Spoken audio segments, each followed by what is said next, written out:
Hello, everyone, and welcome back to another edition of the Pannos Sessions. I am your resident host, digital strategist Jordan Julio. Today, I'm joined by our very own president, Jim Pannos, and StonehamBank CEO, Ed Doherty.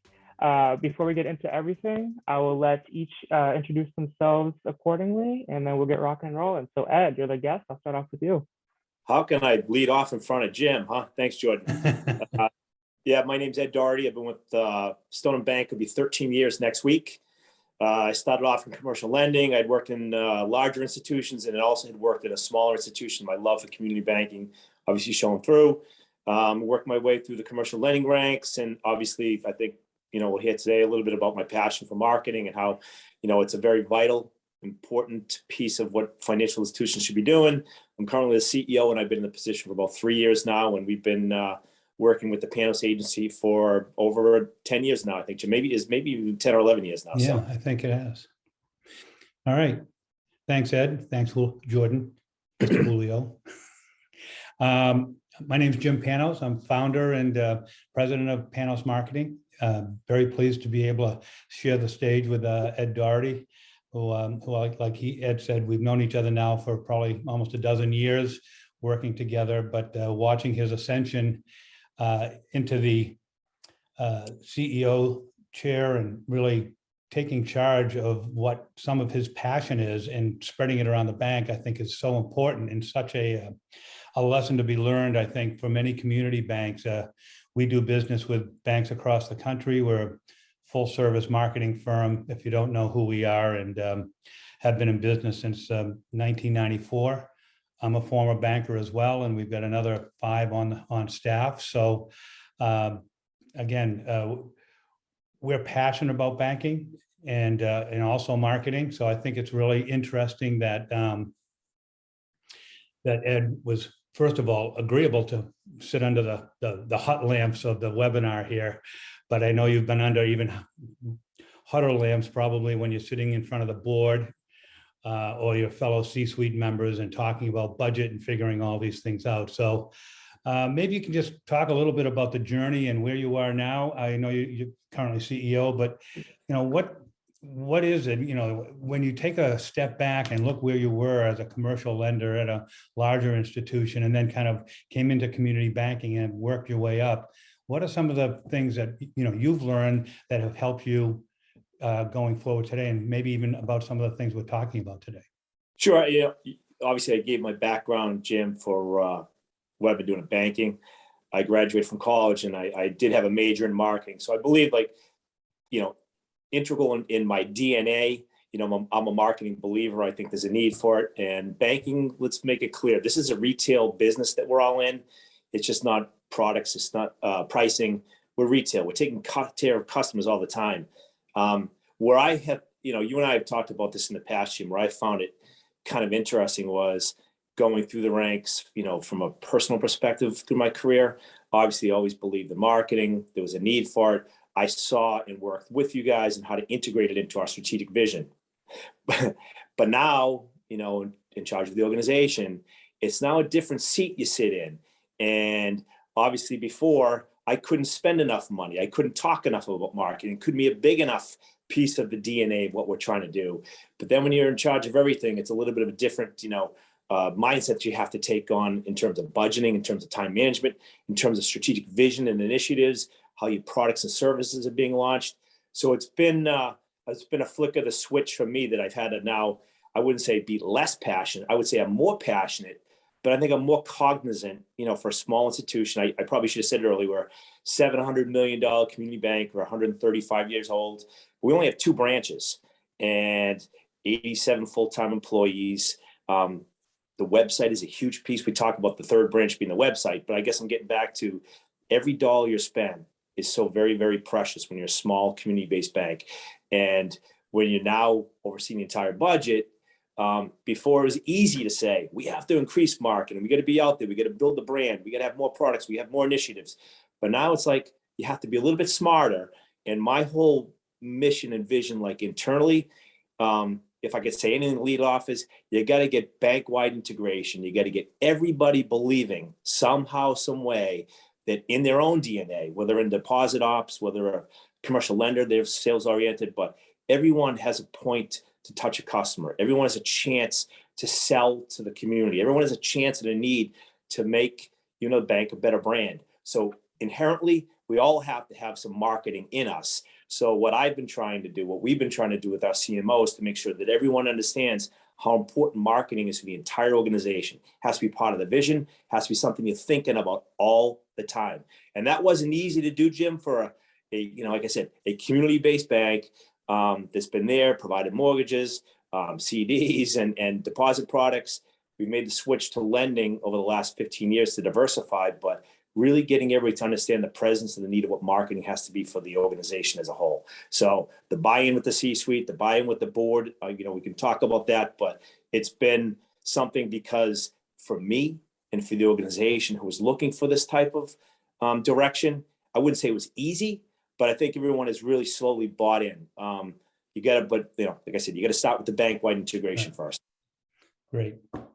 So I think you answered a lot of this question, but one of the things I always found fascinating as I looked at you when you were named CEO, seeing that you were such an advocate for marketing as we went through the years together, and then all of a sudden now you're CEO and you're seemingly, like you said, overseeing not just the marketing but many other areas in the bank, but also one of those big pieces being the profitability, the adherence to expense, ensuring the ratios are right, all the things that the back office of the bank needs to do in order to be successful, and then trying to somehow integrate marketing into that. And I think it seems like they're almost conflicting positions in a way, right? I mean, sure. If you want marketing, but then that you've got other members of the C-suite and your senior management team that are looking at the bottom line saying, we need a couple more points on ROA. There's a big fat number on marketing there. Maybe we can steal a few dollars to bring that number in line or whatever it might be. So I'm just wondering, how are you handling that? Not necessarily, maybe specifically, but also more at a higher level, that type of challenge you probably face on a regular basis. Okay. First and foremost, we digress sometimes. No two organizations are the same, right? So the talent you have and the members of your team, you have to utilize them to the fullest. And the way we're currently constituted is clearly different than the way all the other community banks. Everyone has a different vision what the marketing department utilizes for inherent talent, for working with consultants, all across the board. There's no right way to get it done. But as I said, the key for us, Jim, was really getting everyone to understand. And the philosophy in the past was you placed an ad in the newspaper, you placed an ad in a local magazine, sometimes you dabbled into radio, maybe even got a TV spot. But you have to, one thing you've taught me, one thing I've learned, especially from our CMO, is you don't just dip your toe in, you don't just dabble in it, you got to stay in it. You got to be true to it. You got to massage it, change it. You got to correct it if it's not going right. But that's, the philosophy that we've undertaken. But in order to do that, the buy-in from the board, as I said, and the buy-in, most importantly, from a budgeting perspective, the CFO really had to understand it. And I think, as bankers, because of our love of financials and numbers, that's something that makes sense to it. Is that right side of the brain? That makes sense. Reports are very important to be able to showcase the effectiveness of a program. So what we did here, Jim, and maybe I'm getting a little ahead of the game, but let's just say for all intents and purposes, it took some time. Bank-wide was really bought in. So we'd have, obviously, weekly, then monthly newsletters within the organization from an intranet database. They understood what we're doing. They understood where we were going. They understood what we're trying to push. But then it became the hard part of getting the buy-in from the board. And as I said earlier, the board, they always thought that marketing was, that expensive ad you put that you didn't get a return on. You didn't really look at it. What our CMO has done a brilliant job of is really getting the board from a ground level up to understand KPIs and data, because their minds think along data and analytics, reporting, numbers, trends, benchmarks, peers, all along the line. So what we were effective in doing is get them to understand, geez, what does social media mean? For instance, or digital advertising mean?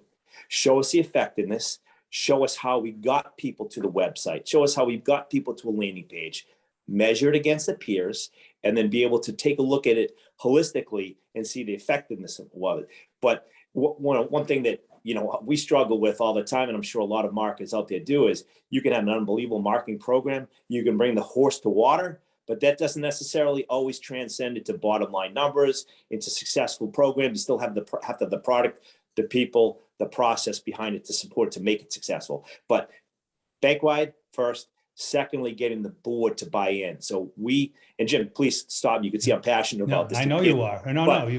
But one thing that we did that I think worked pretty effective was we actually introduced a marketing committee at the board level. And as I said, all banks have different structures of what their monthly board meetings look like. But we said, if we're going to make this, an important topic, if we're going to put a lot of meat into this, we got to put it on the table and say, we got to talk about it at the board. We had a couple of board members who had a passion for it. So they were sponsors, advocates for the program. We got them to be the liaison between management and the board. So, oftentimes you hear, the board doesn't want to ask silly questions, dumb questions. The kind of silence could be happening at board meetings. We had someone that was passionate about it, and they actually acted as a liaison to bring it more down to the level of, oh, geez, I understand what that means. I understand what you're trying to get with this program. I understand what that data really means. And I see that's really, producing good results peer to the peers. So once you get the board to buy in, once we got our board to understand what we are trying to achieve, I think it really brought all the components together so they understood from beginning to end what we were trying to do, the money we spent to do it. If it was working successful, we continued. And if it didn't, we broke it down and we tried to figure a way to make it more successful. That's great. Great. So one of the things when you talked about the bank and that you failed to mention, but probably purposely, it's okay, but I think it's important. You're not only 700 million in 2 branches, but you are in one of the most competitive markets on the East Coast. You're in Boston. You're literally 7-8 miles outside of Boston proper. There are community banks, there are regional banks, there are super regional banks, and there's national banks every corner you go around, right? And that kind of throws, if you were sitting 40 miles west, you'd have a totally different perspective of that. You still have some of those competitors, but you go into the middle of the state or the northern part of the state, it gets a lot less hectic, and the competitive nature is far less, especially for your loan officers and all of that. I know, but I look at that competitive landscape you're in, and now I think about where we are in today's marketing and some of the key things that help level the playing field potentially.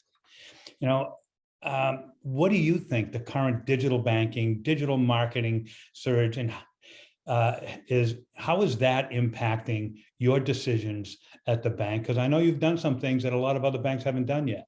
Yeah, very much. Yeah, sorry. Yeah, very, very much so. I think so. Just like here, I keep on coming back to that same epitaph of, we're all kind of doing the same thing, right? And I'm sure we all have the same problems. If it's the 80-20 rule, the 60-40 rule, we have, we're all awash with deposits. We have great customer base, but our customer base is aging. And the difficult part that we look forward to conquering, and I do say look forward to it, is being able to find a way to speak to the millennials. The ability to find a way, in some ways, to attract the segment of the consumer population that right now isn't the most, does not provide us the biggest ROI, does not produce the most net income, probably doesn't even give us the most cross-sell opportunities. And when you're looking at, as you said, that huge swath of competitors, it's just not the local competitors. It's the regional bigger banks that do such a great job. And it's also the big banks that we're competing against that have the fintech capabilities. So it's really, really difficult. That's why I said being able to say or figure out, what's the direction we want to go and to be able to stay in it. And you can't be everywhere. You can't be everything. You have to really stick to your knitting and figure out what it's going to be. But I don't know how many years ago, Jim, you would say, online and mobile, you got to start thinking about it. The way we see it is if you're not already in, you're extremely lagging online and mobile has to be a huge piece of the DNA of what you're trying to provide from not just marketing, but from a technology perspective. And, that's what the millennials are looking for. And they have so many different choices, and it's just not about brand. It's just not about what you do for your community. So many things that we've relied upon, the goodwill for how we stand by the consumers in the community. It's got to be about what you have for offering. And they need to read, they need to feel that you're listening, what you're giving them what they want. And there's a specific way in which you need to communicate. And as we all know, and I think I told you earlier, Jim, I was on vacation for a couple of days. I had some great time with my kids over dinner. We had great times walking around in Boston. But when you're in the car and you're in the hotel room, what are they looking? They're looking at their phones all day long. And that has to be a way you have to be able to communicate effectively. But, as a financial institution, you have to have a little depth to be able to do it successfully. Right. And so as we look at this and, the digital side, now you just recently, you're not long ago, introduced video banking. Yeah. Right. I mean, that's something that not a lot of community banks have done yet. They're kicking the tires. They're looking around. It's a pretty big, substantial investment, but that speaks to your desire and your commitment.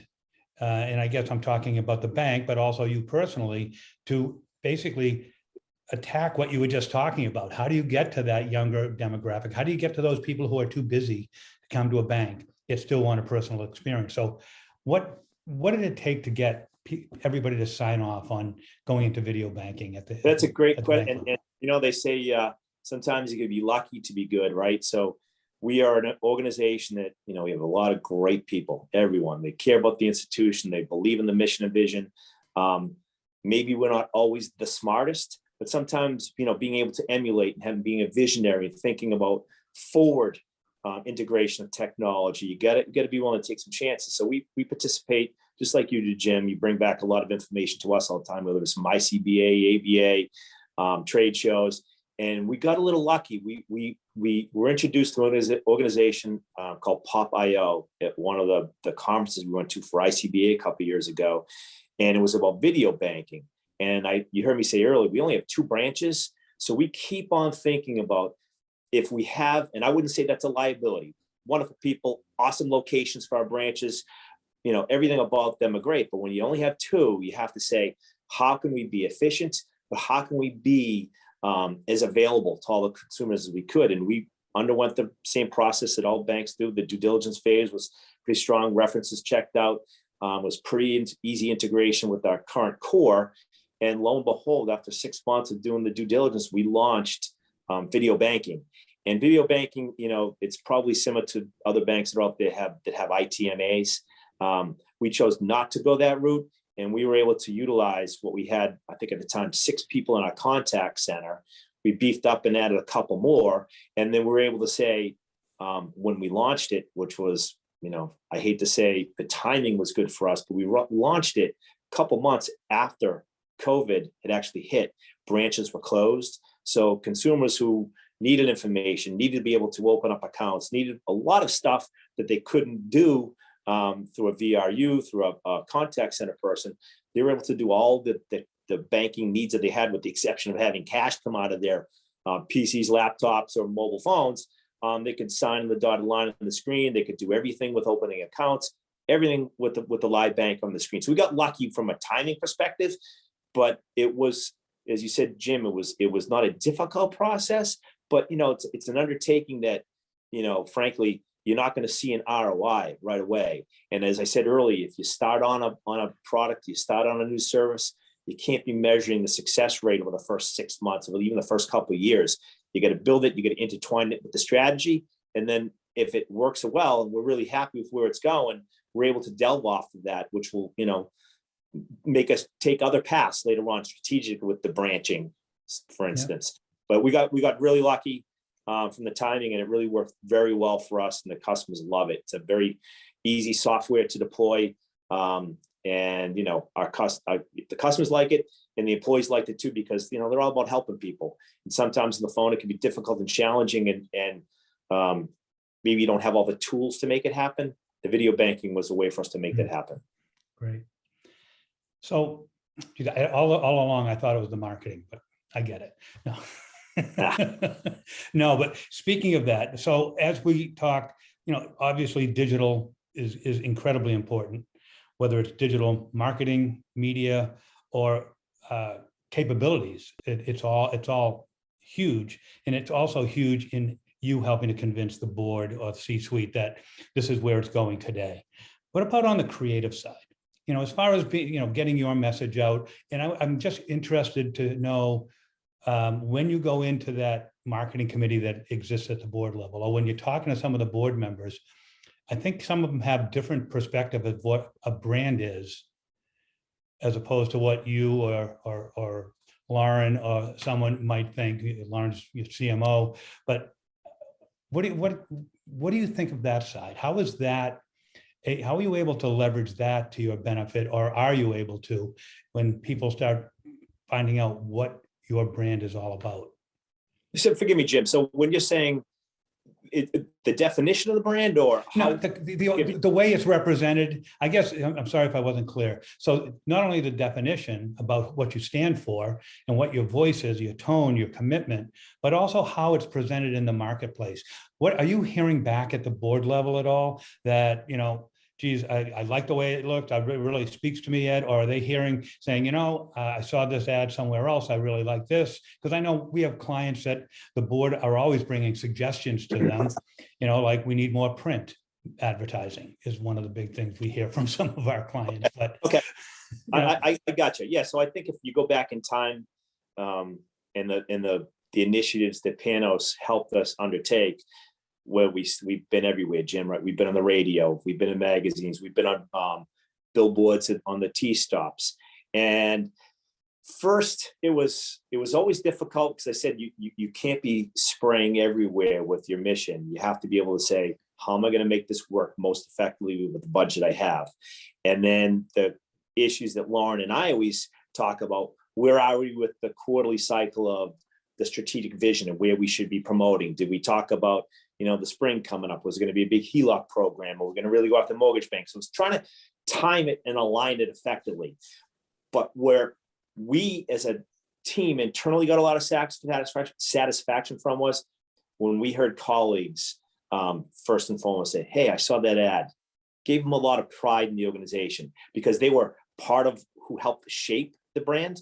They were part of the people who provided their insight and what we should be doing. Because what Lauren, and you said earlier, as CMO, has done a great job of, she has worked, whether it's on a weekly or a monthly basis or even a quarterly basis, really working hands-on with the commercial lending team. So if you have a commercial lending, as we do, we meet once a week for pipeline meetings. We talk about what's out there, what's the competition look like. She's part of that meeting process, so she can hear, hey, what's going on out there in the landscape? What are you hearing for promotions? What are you seeing for specific strategic initiatives that the community or that the competitors are doing? So we can be aware of it, and then she can start thinking about how to combat that.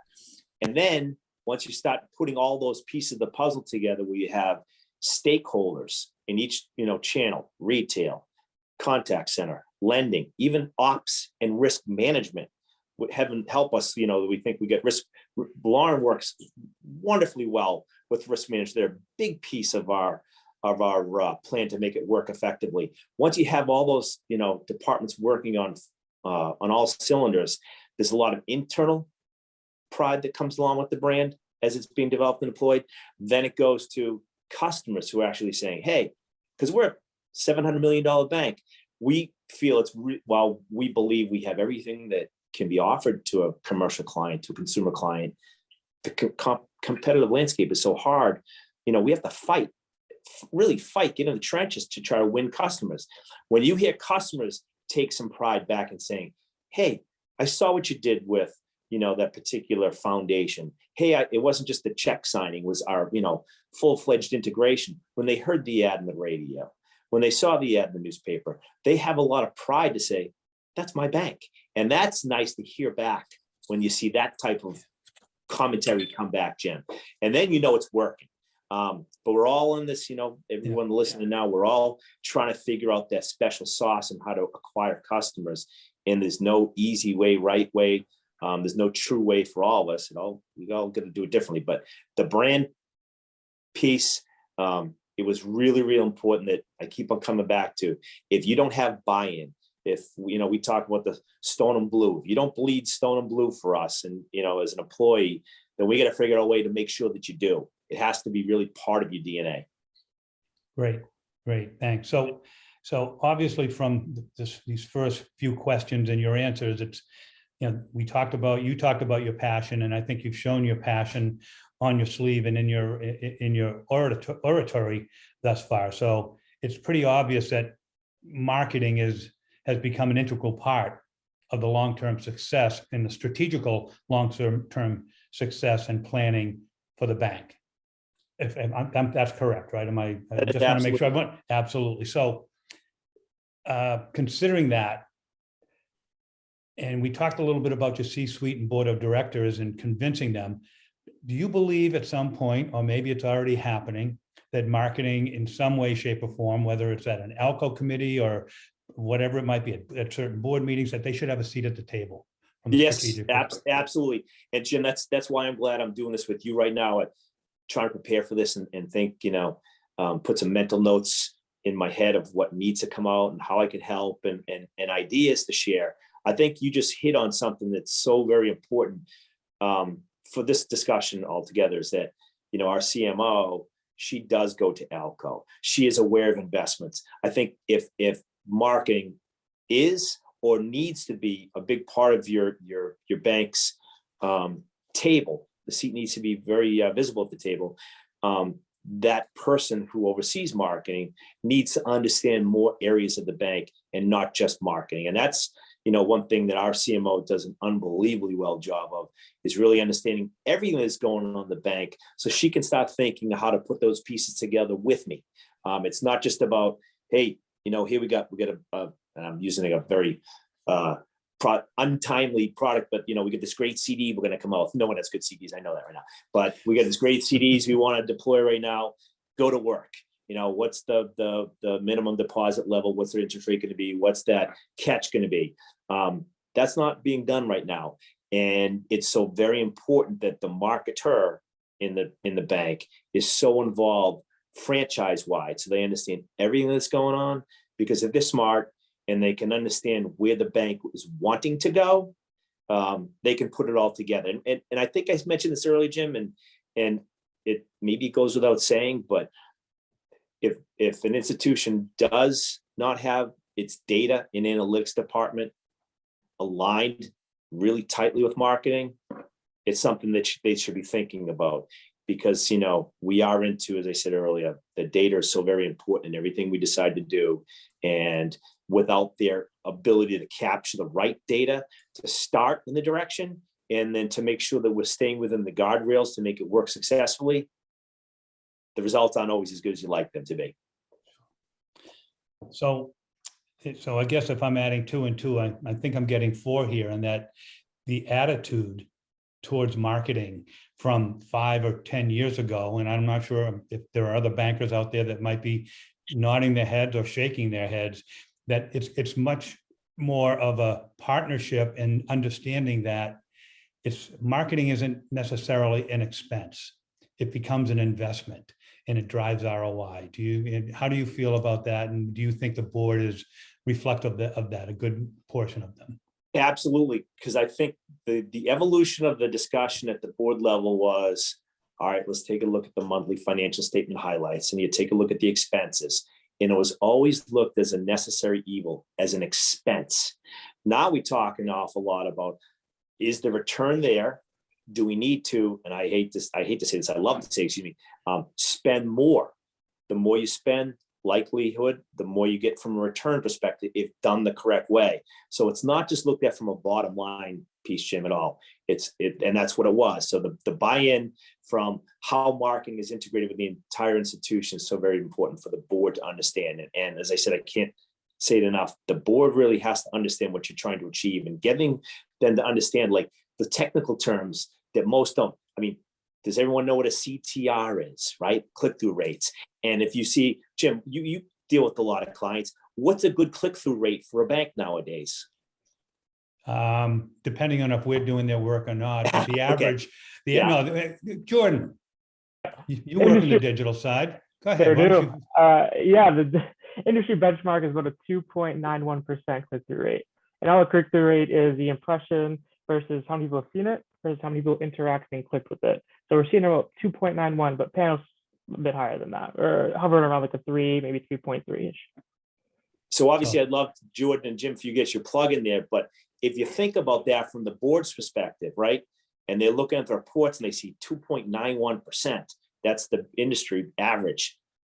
I mean, in baseball, if you hit 3 out of 10, you're a great hitter. This is 2.9 out of 100, right? Yeah. That is a tough number to get your head around to say, how can that be successful? So it really comes down to the education for the board to understand that. I mean, you can do the peer and the benchmarking, but then you're able to take a look at where they went through their journey on the website, what it actually emanated into if you're able to capture the results in a cross-sell opportunities. But getting the board to understand all the acronyms from the marketing side and to understand that, you know, the peer numbers, the successful numbers, they're really low. And when you outperform that even by 1 basis point, you're really doing quite well. Great.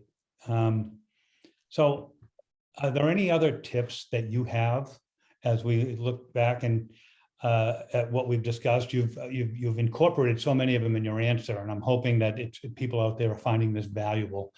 I'm learning some things right now, but are there any other tips you have for our audience members that you would suggest they do in order to go out and, whether it's with the C-suite, whether it's at the board level, to try to show that marketing truly is worth the investment? I keep on coming back to education, Jim. You and I, we were fortunate enough to cross paths out at a conference maybe 4 or 5 years ago. And if the people listening in on this have never read it, they should start reading it now. It's a free publication called The Financial Brand. It comes out with an enormous amount of white papers, marketing information, data on what's going on. Obviously, we're all have been and will continue to be fearful of where fintechs are going and how they're clearly competitors of ours. I really encourage not just the marketing department to be reading it, but the marketing department to read it, share it with the rest of the bank so they can understand that, you know, this is a very integral part of what we're all trying to achieve. Social media.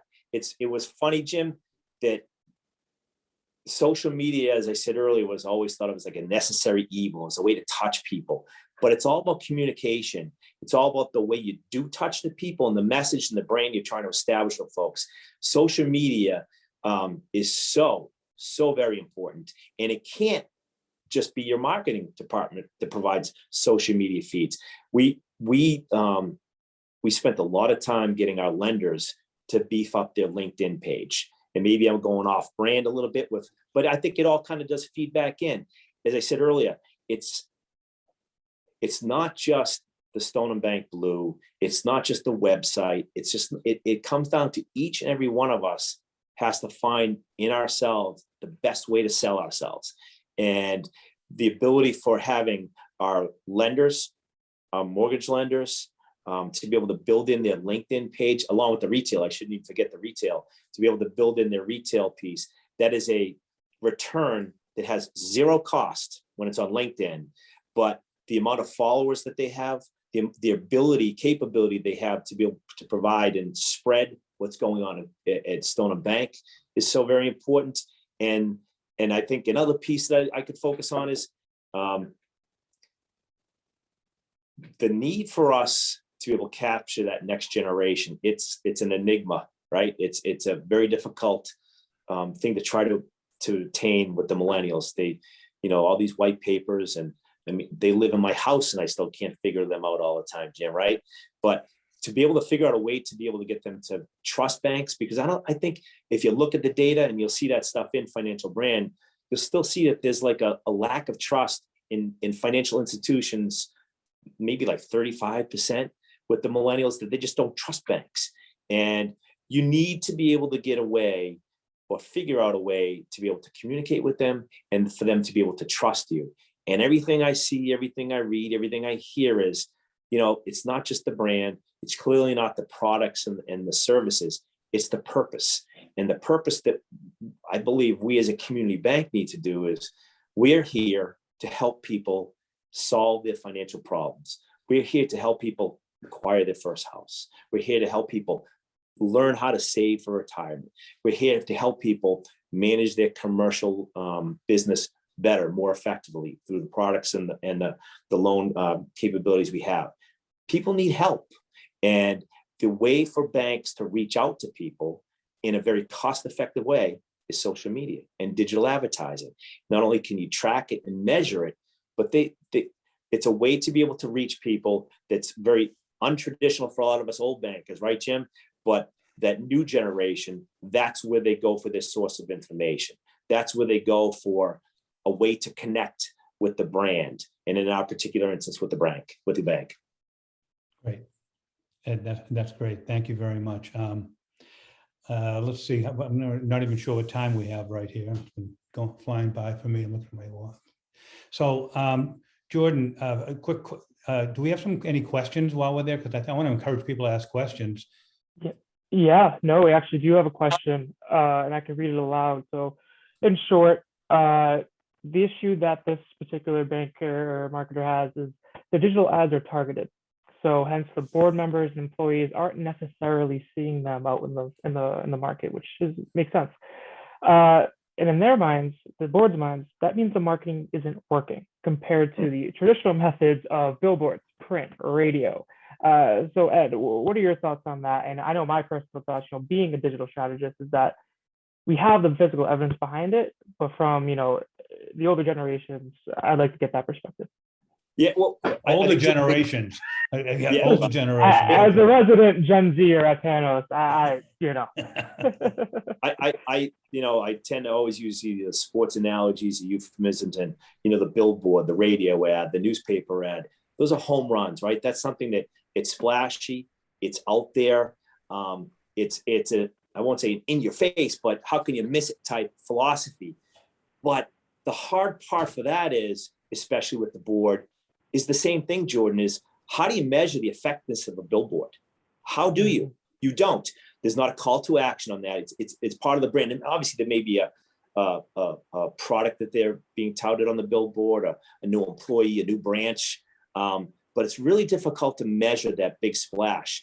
Where digital advertising, I think, is so much better like I said, everybody utilizes it, deploys it differently, but we're able to specifically target customers, and it's not going to bots. It's not being scattershot.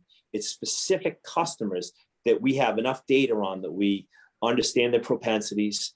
We have a pretty good understanding of their potential needs. So we're able to offer them direct services. So while the numbers are not as vast, I can make the argument back that we can target the effectiveness. Did the ad go out? Did it get clicked on? Did it fall to a call to action? What did they do? Whether it was on the website or landing page, did it take them somewhere else? I can track that. The hard part is if they didn't open an account, if they didn't open or start an application, we then that could be looked at as negative. It is, because we obviously want to be able to have them open up an account, start an application. But then it gives us a pattern to say, why did they stop? Was it a bad rate? Was it a bad online experience? Were we missing something? Did they start part of the application online, but then did it drop because we require still paper to be used, if that's the case? So I think the ability to really get the board to understand, as we said earlier, that 2.9% as an example, and understand what success actually means, I think the digital is a much more effective way to go. It doesn't, as a director, the director's responsibilities. Our directors are awesome. They've been with us forever. They understand the mission and vision, but yeah, they're the same way. They take a lot of pride, just like we do. You drive by a billboard on a main street and you say, not only that's my bank, but I'm a director for that bank. You're proud to be associated with that. And when you don't have that, visibility out there, you could ask the question, where are we? What are we doing? But if, like I said, education-wise, if they understand what you're trying to accomplish, and we've had, Pannos come in and be able to speak to the board so they understand the programs and what we're trying to achieve. We actually work with a couple of data consultant teams who are actually able to really dig in, mine out the call to action items that we can focus on. And they've actually been able to speak to the board. Education is the key for them to understand. Right. Yeah. it boils down all to perspective on it. It's critical. There's another question as well. So Ed, what are your thoughts on featuring a CLO or an MLO on these print ads and on these billboards? I know you alluded to it a little bit when you mentioned that someone sees a billboard, they're like, oh yeah, that's me, that's my bank. But well, I tell you, at our institution, the lenders are all great, and I'm not sure if they would all love to be the person up in billboard, but you know what? We all like to be showcased a little bit every now and then, right? Take a lot of pride, especially as a person, really being represented by the bank that they work by. We've had some success, but we whether it's the Tom Brady effect when everybody ran out to the field as a team. It wasn't one person above all, unless of course you had a key person that worked in a specific community you're trying to go after. You saw that they had either, centers of influence are very integral to the development of future business. In those cases, it has worked well, especially in print ads. But, you're up in a billboard for 30 days, sometimes up to 90. It's got to be, how can you really spread what you're trying to get done from an entire brand piece rather than just a one person endeavor. Yeah. And going back to the digital piece, some of the things that have been done now, especially with the advent of dynamic landing pages, for instance, you can actually have different people featured depending on what the search is, or maybe what the geography is where it's coming from. And so those things, so when somebody clicks on one of your ads and it's in a particular market, all of a sudden the lender from that market can be there. Whereas if you're in a different market, the same holds true.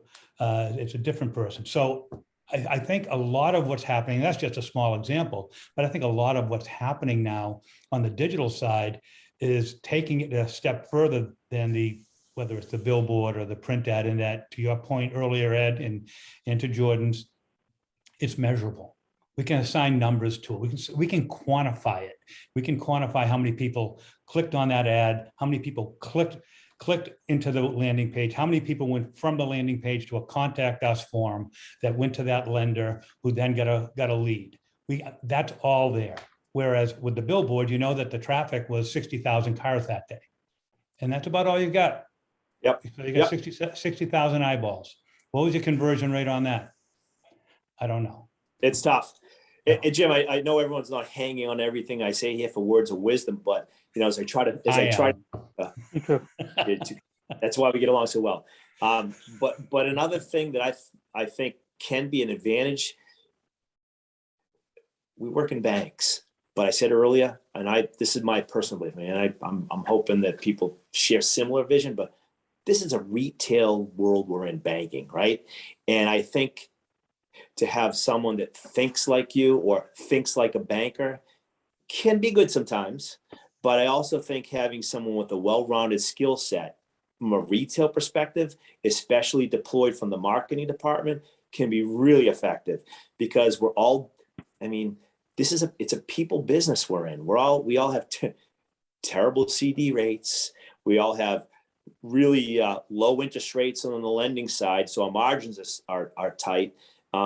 It's all about thinking about something that's a little bit different, a little bit outside the box, a way to be able to differentiate yourself, your brand, your bank from the rest of the competition, to be able to make sure you leave a lasting impression in someone's head when they read an ad, heard an ad, saw a TV ad. What's different? What are they trying to say? So I guess my point coming to the bottom line is, it's okay, and maybe even encouraged, to have some skills in the marketing department. That's not just a banker. You don't have to find a CMO that's had a lot of banking experience. I think at the CMO level, they got to have some, but to be able to integrate, a retail perspective really can work quite well. So the skill set is so very important, and they got to be, like I said, open and receptive to the rest of the bank too, in terms of their ideas, thoughts, because they need to, the stakeholders across the bank, they need to be able to say, hey, I work with Lauren, and that was a great idea we put together, and look how well it worked. Look how well they listened, and it worked. So having the buy-in with someone who's got a broad appeal and a broad sense of what you're trying to accomplish is very, very smart to do. Great. Any other questions, Jordan? Or is that all we have right now? If there's any others, well, I want to welcome anybody out there to please reach out directly to us, or we can, if Ed's willing to answer some questions, you can send them to our attention and we can funnel them to Ed, and he can give you his honest opinions, because as you can hear today, Ed doesn't like holding back. He's forthright. What you see is what you get, and usually what you get is great. So I think it's been a very valuable session we've had. And again, I want to welcome anybody out there who has questions to please reach out. I'm not sure if our contact information is out there, Jordan, or if that's a way of, other than just telling people what it is it available through the website, through the webinar? Through the webinar, offhand, I'm not sure, but they can visit us at pannosmarketing.com. And then once it's posted, the recording on social media, they can have the link there. Okay. So we're going to be posting the recording of this. That's great. Yeah. Ed, anything else you'd like to say? Yeah, Jim, not a plug for Pannos, although I would give that at any time. So if anybody did want to reach out to talk about the relationship we've had with Pannos for a lot of years and how it's working, I'd be happy to answer those. But I will say that if you're a bank out there and you're not working with an agency, you should start thinking about working with an agency. There is so much that you think you can do on your own, but frankly, it's impossible to do on your own, and you need to be surrounded by smart people. You need to be surrounded by ideas. You need to be surrounded by a lot of different perspectives and directions. And to think you have it all in one house, I wish I could say that we do, but we don't. As good as our people are, we need help. And you've been a great partner with us, Jim. And I strongly suggest that if you're not working with an agency, you should kick the tires at some point in time and find a way to make sure you can include it. It is an expense, but I didn't say expensive. I said it's an expense, but it's an expense. It's an investment, Ed. That's what we've been talking about. It's an investment. Exactly. But no, thank you for the kind words. And again, this is not an advertorial in any way, shape, or form. I'm sure there are a number of fabulous agencies out there, but we were very fortunate to hook up with a fabulous bank partner and client 10, 12 years ago, Ed, with you, and you were very generous and welcoming with your comments here, and to just come on this with our firm and to answer these questions and giving a perspective. I think that's going to be really valuable for those that attended. Will have a far-reaching and positive effect on other community banks across the country. Happy to do it, Jim. Happy to do it. All right, thank you very much. Well, thank you both. You want to wrap things up? Yeah, absolutely. So thank you, Jim and Ed. We appreciate the time today. And again, if you need to visit pannosmarketing.com, and we're more than happy to continue the conversation further. Yeah, that's all there is today. Have a great one, everyone. Thanks very much, everyone. Ed, we'll talk to you. Take care. Bye-bye. Take care, Ed. Thanks, Bye-bye. Jordan.